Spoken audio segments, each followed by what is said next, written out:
Cristo en su santuario, por Elena G. de White. Capítulo 7. El glorioso templo del cielo. El pasaje bíblico que más que ninguno había sido el fundamento y el pilar central de la fe adventista era la declaración: hasta 2300 tardes y mañanas, entonces será purificado el santuario. Daniel 8:14. Estas palabras habían sido familiares para todos los que creían en la pronta venida del Señor. La profecía que encerraban era repetida como santo y seña de su fe por miles de bocas. Todos sentían que sus esperanzas más queridas y sus expectativas más brillantes dependían de los eventos en ella predichos. Había quedado demostrado que esos días proféticos terminaban en el otoño del año 1844. En común con el resto del mundo cristiano, los adventistas creían entonces que la tierra o alguna parte de ella era el santuario. Entendían que la purificación del santuario era la purificación de la tierra por medio de fuego del último gran día, y que ello se verificaría en la segunda venida. De allí que concluyeran que Cristo volvería a la tierra en 1844. Pero el tiempo señalado había pasado y el Señor no había aparecido. Los creyentes sabían que la palabra de Dios no podía fallar. Su interpretación de la profecía debía estar errada, pero ¿dónde estaba el error? Muchos cortaron apresuradamente el nudo de la dificultad con negar que los 2300 días terminasen en 1844. Ningún argumento se podía ofrecer para eso, excepto que Cristo no había venido en el momento en que se lo esperaba. Alegaban que si los días proféticos habían terminado en 1844, entonces Cristo habría vuelto para limpiar el santuario mediante la purificación de la tierra por medio del fuego, y que como no había venido, los días no podían haber terminado. Exactitud de los períodos proféticos. Aceptar esta conclusión equivalía a renunciar a los cómputos anteriores de los períodos proféticos. Se había comprobado que los 2300 días comenzaron cuando entró en vigor el decreto de Artajerjes, ordenando la restauración y edificación de Jerusalén en el otoño del 457 a.C. Tomando esto como punto de partida, había perfecta armonía en la aplicación de todos los eventos predichos en la explicación de ese periodo en Daniel 9:25-27. 69 semanas, los primeros 483 años de los 2300 años, debían llegar hasta el Mesías, el ungido, y el bautismo de Cristo y su unción por el Espíritu Santo en el 27 después de Cristo cumplieron exactamente la predicción. En medio de la 70ª semana debía morir el Mesías, 3 años y medio después de su bautismo. Cristo fue crucificado en la primavera del 31 después de Cristo. Las 70 semanas o 490 años les pertenecían especialmente a los judíos. Al fin de ese periodo, la nación selló su rechazo de Cristo con la persecución de sus discípulos, y los apóstoles se volvieron hacia los gentiles en el 34 después de Cristo. Entonces al haber terminado los primeros 490 años de los 2300, aún quedaban 1810 años, contando desde el 34 después de Cristo. 1810 años llegan hasta 1844. El ángel había dicho: entonces será purificado el santuario. Todas las especificaciones precedentes de la profecía se habían cumplido incuestionablemente en el tiempo señalado. En ese cálculo, todo era claro y armonioso, menos la circunstancia de que en 1844 no se veía evento alguno que correspondiese a la purificación del santuario. Negar que los días terminaban en esa fecha equivalía a confundir todo el asunto y a abandonar posiciones que habían sido establecidas por medio de los cumplimientos inequívocos de las profecías. Pero Dios había dirigido a su pueblo en el gran movimiento adventista. Su poder y su gloria habían acompañado la obra, y Él no permitiría que ésta terminase en la oscuridad y el chasco, para que se la cubriese de oprobio como si fuese una mera excitación falsa y fanática. No iba a dejar su palabra envuelta en dudas e incertidumbres. Aunque muchos abandonaron sus primeros cálculos de los períodos proféticos y negaron la exactitud del movimiento basado en ellos, otros no estaban dispuestos a negar puntos de fe y de experiencia que estaban sostenidos por las Escrituras y por el testimonio del Espíritu de Dios. Creían haber adoptado sanos principios de interpretación en sus estudios de las profecías, y que era su deber atenerse firmemente a las verdades ya adquiridas y seguir en el mismo camino de la investigación bíblica. Orando con fervor, volvieron a considerar su situación y estudiaron las Escrituras para descubrir su error. Como no encontraron ninguno en sus cálculos de los periodos proféticos, fueron inducidos a examinar más de cerca el tema del santuario. El santuario del pacto antiguo. En sus investigaciones aprendieron que en las Escrituras no hay evidencia alguna en apoyo de la creencia general de que la tierra es el santuario, pero en la Biblia encontramos una explicación completa del tema del santuario, su naturaleza, su ubicación y sus servicios, pues el testimonio de los escritores sagrados eran tan claro y amplio que colocaba ese asunto más allá de toda duda. El apóstol Pablo dice en su epístola a los Hebreos: el primer pacto tenía ordenanzas de culto y un santuario terrenal, porque el tabernáculo estaba dispuesto así. En la primera parte, llamada lugar santo, estaban el candelabro, la mesa y los panes de la proposición. Tras el segundo velo estaba la parte del tabernáculo llamada lugar santísimo, el cual tenía un incensario de oro, y el arca del pacto, cubierta de oro por todas partes, en la que estaba una urna de oro que contenía el maná, la vara de Aarón que reverdeció y las tablas del pacto, y sobre ella los querubines de gloria que cubrían el propiciatorio. Hebreos 9, 1 al 5. El santuario al cual se refiere aquí Pablo era el tabernáculo construido por Moisés a una orden de Dios como morada terrenal del Altísimo. Me harán un santuario para que yo habite en medio de ellos. Éxodo 25:8. Había sido la orden dada a Moisés mientras estaba en el monte con Dios.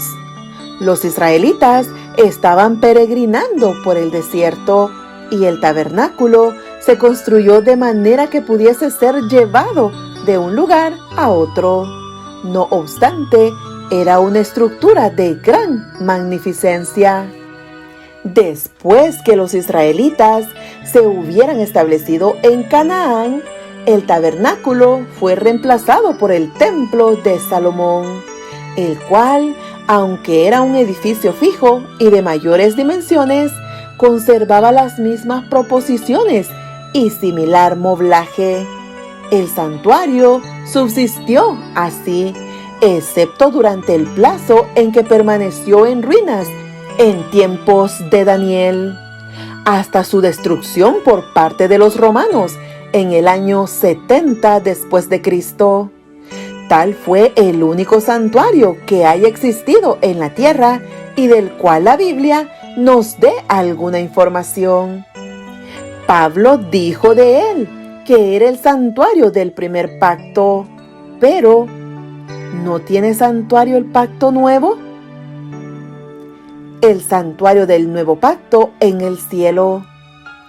Al volver al libro de Hebreos, los que buscaban la verdad encontraron que existía un segundo santuario, o sea, el del nuevo pacto, al cual se alude en las palabras ya citadas de Pablo.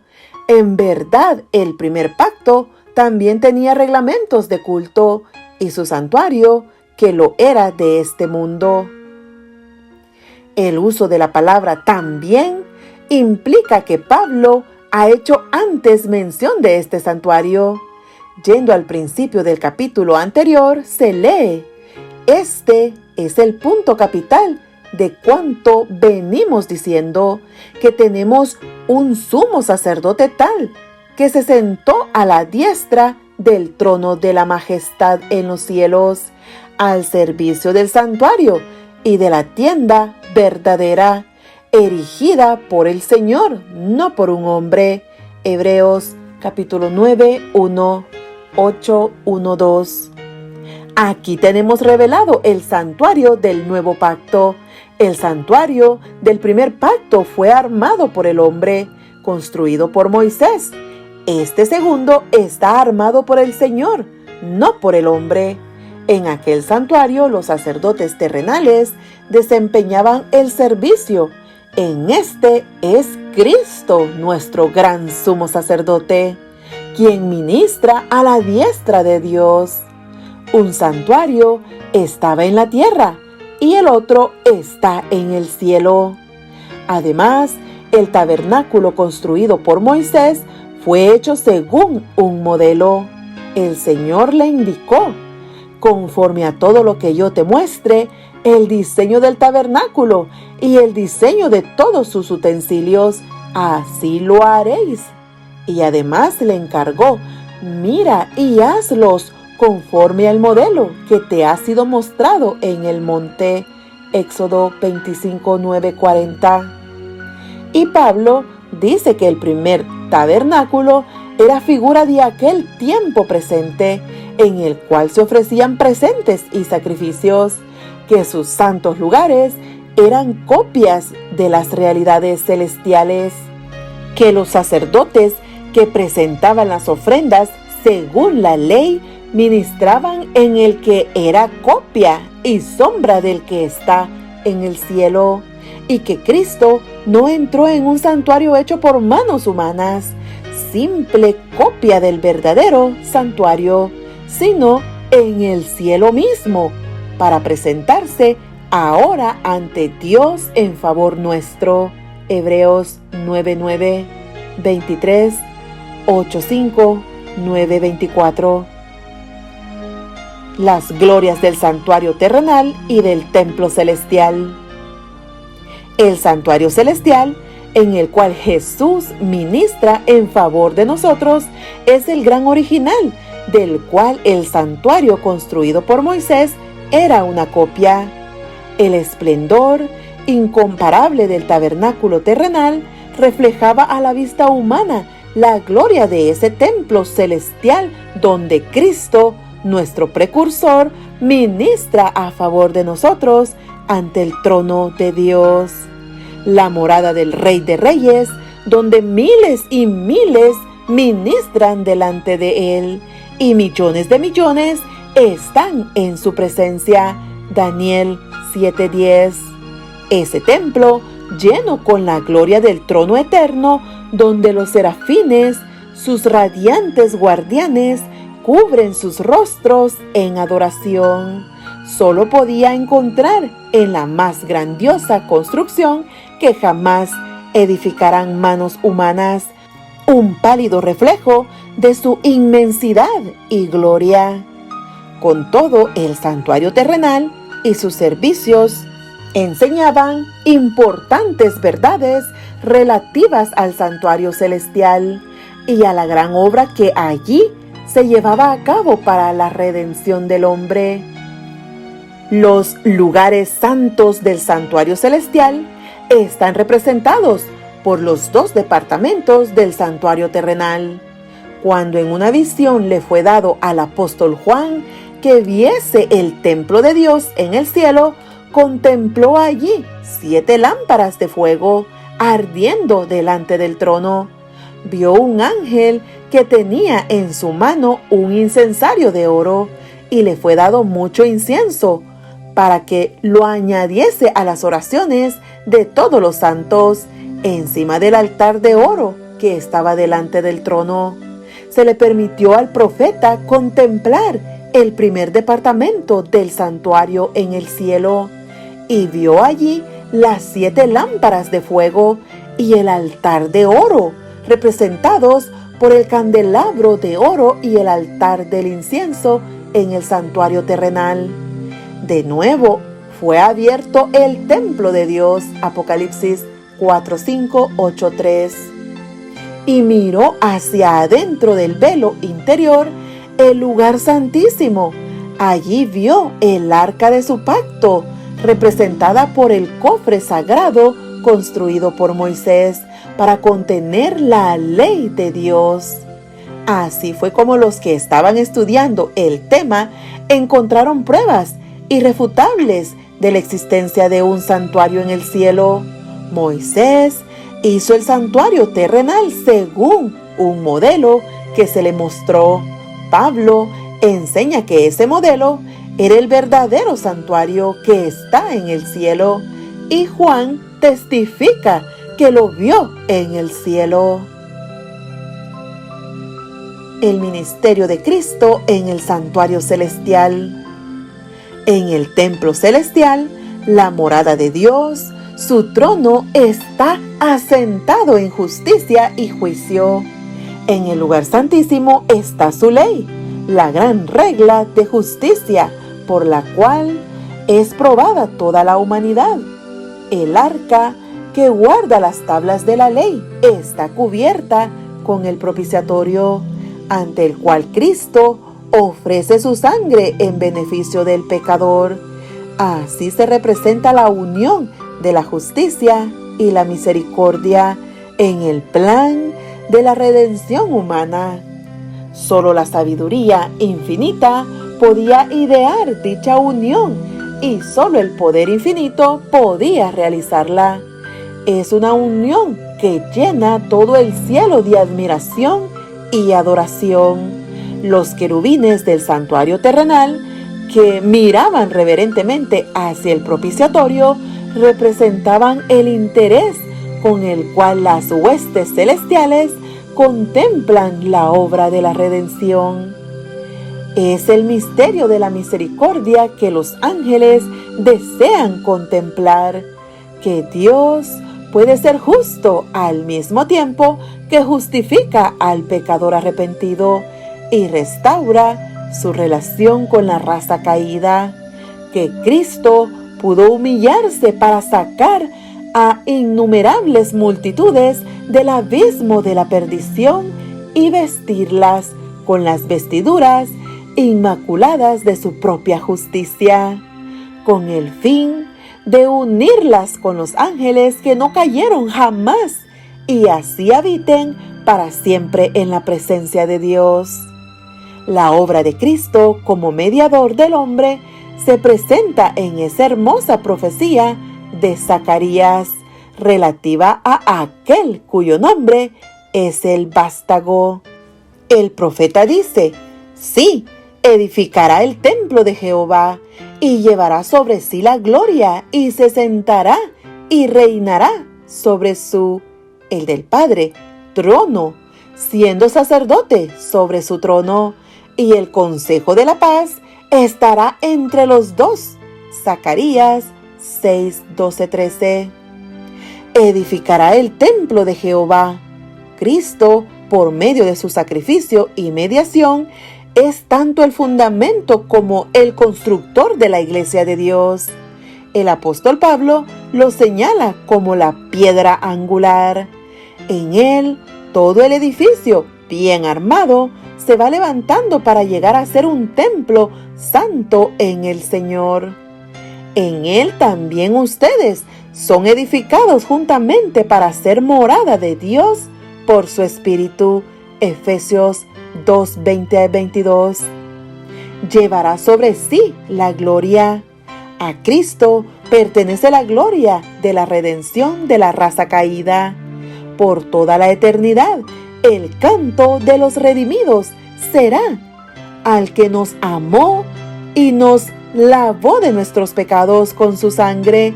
A Él sea gloria e imperio por los siglos de los siglos. Apocalipsis 1, 5, 6. Se sentará y reinará sobre su trono, siendo sacerdote sobre su trono, no todavía sobre su trono de gloria. El reino de gloria no le ha sido anunciado aún, solo cuando su obra mediadora haya terminado. El Señor Dios le dará el trono de David, su padre, un reino del que no tendrá fin. Mateo 25, 31, Lucas 1, 32, 33. Como sacerdote, Cristo está sentado ahora con el Padre en su trono. Apocalipsis 3, 21.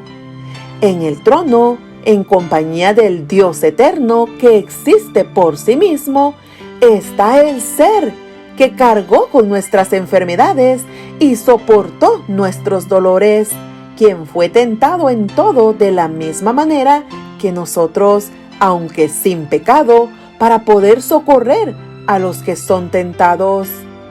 Si alguno pecare, abogado tenemos para con el Padre, a saber, a Jesucristo el justo. Isaías 53:4, Hebreos 4:15, 2:18, Primera de Juan 2:1. Su intercesión es la de un cuerpo traspasado y quebrantado y de una vida inmaculada. Las manos heridas, el costado abierto, los pies desgarrados, abogan en favor del hombre caído, cuya redención fue comprada a tan infinito precio. El consejo de la paz estará entre los dos.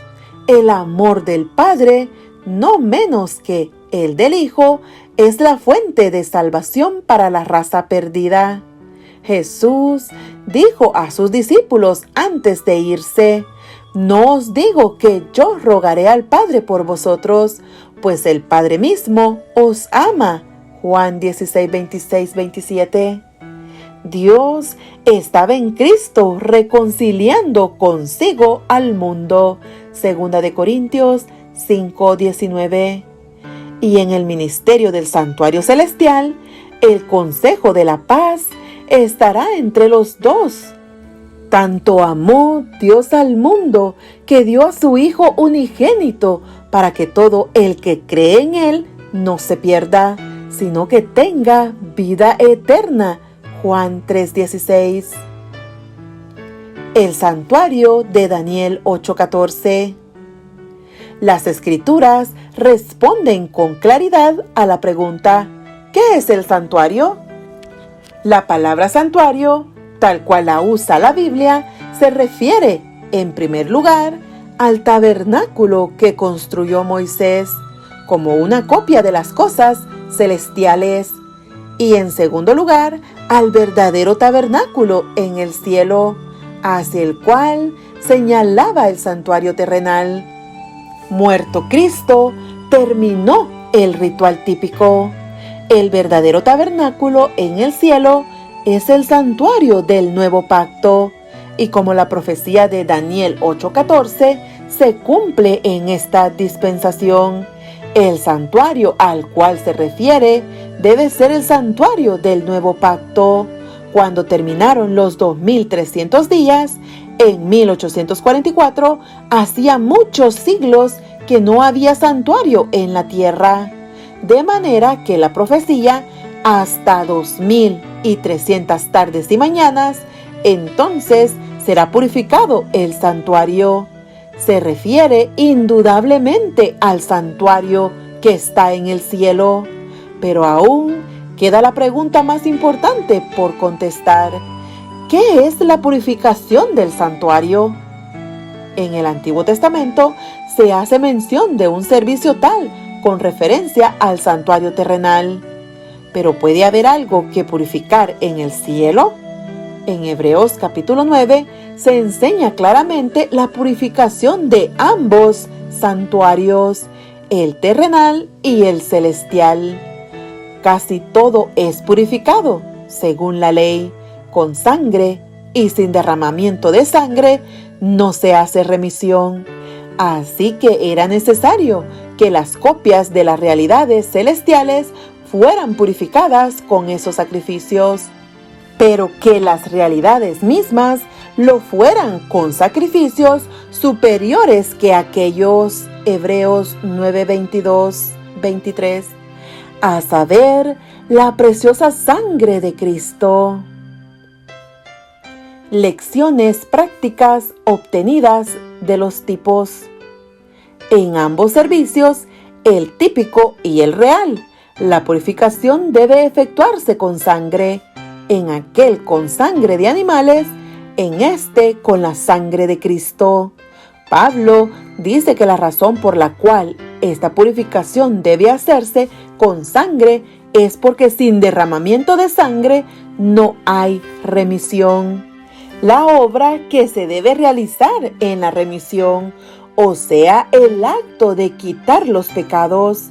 Pero, ¿cómo podía haber pecado relacionado con el santuario del cielo o con el de la tierra? Puede aprenderse esto al estudiar el servicio simbólico, pues los sacerdotes que oficiaban en la tierra servían en una copia y sombra del que está en el cielo. Hebreos 8:5. El servicio del santuario terrenal consistía en dos partes. Los sacerdotes ministraban diariamente en el lugar santo, y una vez al año el sumo sacerdote efectuaba un servicio especial de expiación en el lugar santísimo para purificar el santuario. Día tras día, el pecador arrepentido llevaba su ofrenda a la puerta del tabernáculo y, poniendo la mano sobre la cabeza de la víctima, confesaba sus pecados, transfiriéndolos así figurativamente de sí mismo a la víctima inocente. Luego se mataba el animal. Sin derramamiento de sangre, dice el apóstol, no hay remisión de pecados. La vida de la carne está en la sangre. Levíticos 17:11. La ley de Dios, quebrantada, exigía la vida del transgresor. La sangre, que representaba la vida perdida del pecador, cuya culpa cargaba la víctima, la llevaba al sacerdote al lugar santo y la salpicaba ante el velo, detrás del cual estaba el arca que contenía la ley que el pecador había transgredido. Mediante esta ceremonia, el pecado era transferido figurativamente a través de la sangre al santuario. En ciertos casos, la sangre no era llevada al lugar santo, pero entonces el sacerdote debía comer la carne como Moisés lo había indicado a los hijos de Aarón al decir: la dio él a vosotros para llevar la iniquidad de la congregación. Levíticos 10:17. Ambas ceremonias simbolizaban por igual la transferencia del pecado del penitente al santuario. Tal era la obra que se llevaba a cabo día tras día durante todo el año. Los pecados de Israel eran transferidos así al santuario y se hacía necesario un servicio especial para eliminarlos. Dios mandó que se hiciera una expiación por cada uno de los departamentos sagrados. Así purificará el santuario a causa de las impurezas de los hijos de Israel, de sus rebeliones y de todos sus pecados. De la misma manera hará también al tabernáculo de reunión, el cual reside entre ellos en medio de sus impurezas. También debía hacerse una expiación por el altar.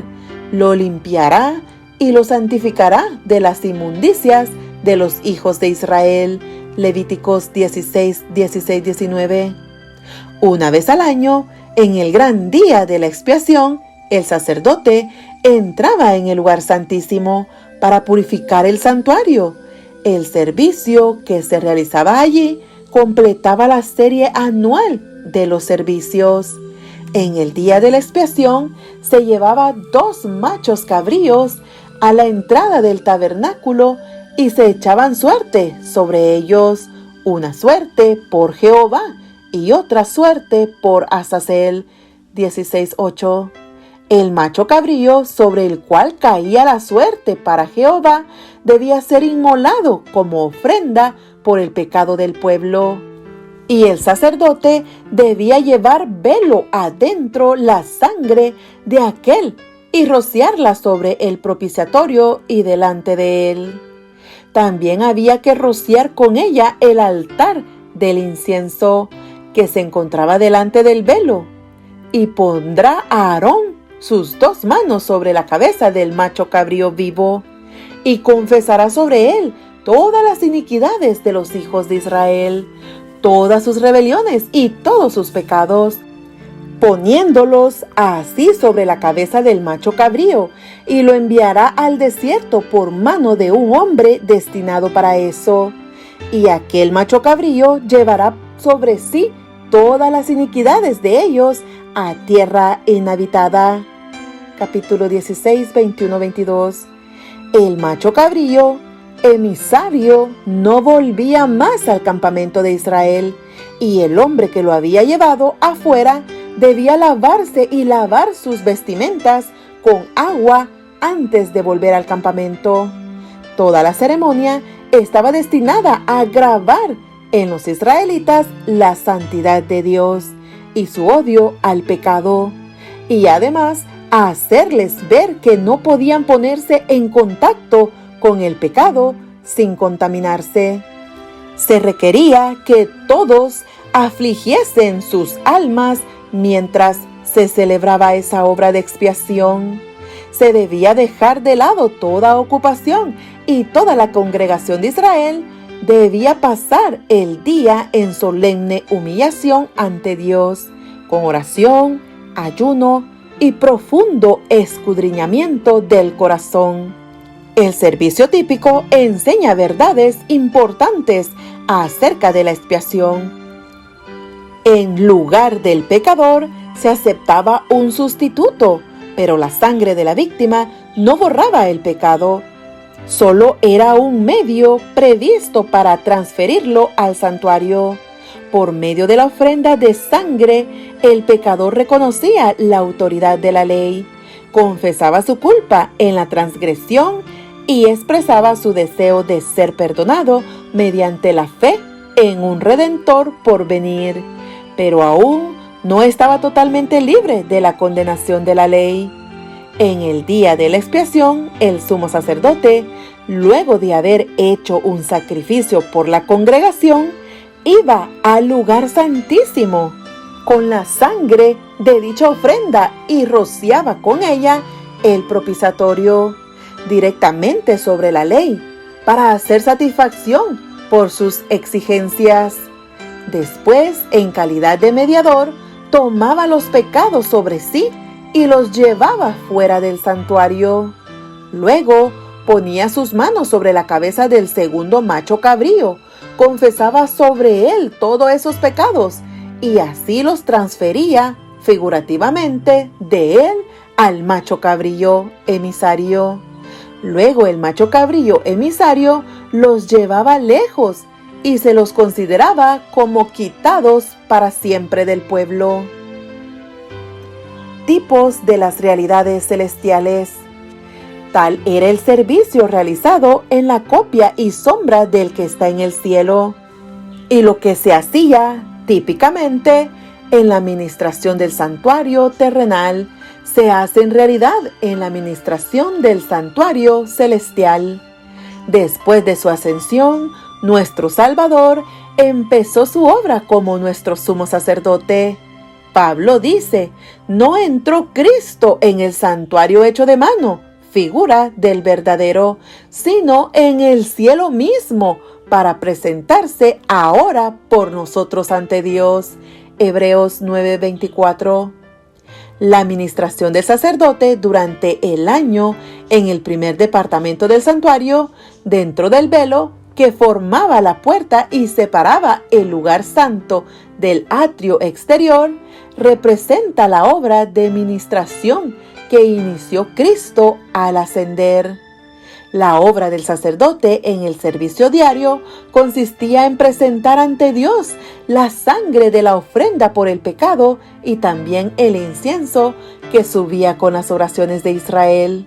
Así es como Cristo ofrece su sangre ante el Padre en beneficio de los pecadores, y así es como presenta ante Él, además, junto con el preciso perfume de su propia justicia, las oraciones de los creyentes arrepentidos. Tal era la obra desempeñada en el primer departamento del santuario en el cielo. Hasta ahí, la fe de los discípulos de Cristo lo siguieron cuando ascendió de la vista de ellos. Pablo nos dice que allí se centraba sus esperanzas y que nosotros tenemos como firme y segura ancla del alma una esperanza que penetra hasta detrás de la cortina del santuario, hasta donde Jesús, el precursor, entró por nosotros, llegando a ser sumo sacerdote para siempre, y penetró en el santuario una vez para siempre, no con sangre de machos cabríos, ni de novillos, sino con su propia sangre, consiguiendo una redención eterna. Hebreos 6:19, 20 y 9:12. La purificación del santuario celestial. Este ministerio siguió efectuándose durante 18 siglos en el primer departamento del santuario.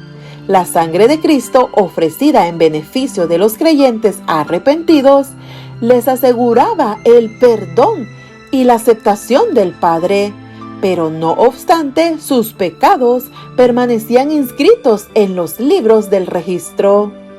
Como en el servicio típico había una obra de expiación al final del año, así también, antes que la obra de Cristo para la redención de los hombres se complete, queda por hacer una obra de expiación para remover el pecado del santuario.